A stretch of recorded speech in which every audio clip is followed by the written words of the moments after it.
ఫైనల్గా July month EV car sales report బయటకు వచ్చాయన్నమాట. 1 2 3 క్వైట్ సైలెన్స్. నువ్వే మాట్లాడుతున్నారా? 3 4 గో. ముందుగా మనం బార్డర్ నుంచి టాక్ అవుతుంది అనమాట. అండ్ ఫస్ట్ ప్లేస్ మన ఇండియన్ బ్రాండ్ అవుతుంది అనమాట. అండ్ ఇప్పుడు చూసుకున్నట్లయితే 5th పొజిషన్లో విన్ఫాస్ట్ ఉంది.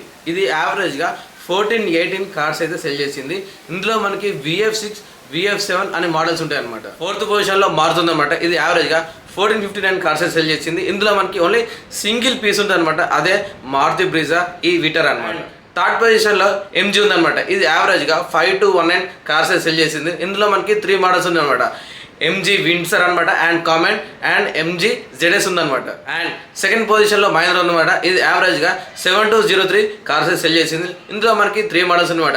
Mahindra XUV 9e 9S and 400 cars అయితే ఇందులో మనకి లభిస్తాయి అనమాట. అండ్ ఫస్ట్ ప్లేస్ టాటా ఉందన్నమాట. ఇది యావరేజ్గా 12,584 కార్స్ అయితే సెల్ చేసింది. ఇందులో అనమాట చాలా మోడల్స్ ఉన్నాయి. టాటా పంచ్ కావచ్చు, కర్వ్ కావచ్చు, నెక్సన్ కావచ్చు, టైగర్ కావచ్చు, అండ్ రీసెంట్గా లాంచ్ అయిన సియరా కూడా ఇందులో మనకైతే లభిస్తుంది. అండ్ ఫైనల్గా మీకు ఏ ఈవీ కార్ అంటే ఇష్టమో కామెంట్ సెక్షన్లో కామెంట్ చేయండి. అండ్ వెళ్ళే ముందు ఇలాంటి కార్ కంటెంట్ మన తెలుగు రెగ్యులర్గా వస్తుంటే మీరు మాత్రం ఫాలో చేయడం అస్సలు మర్చిపోకండి.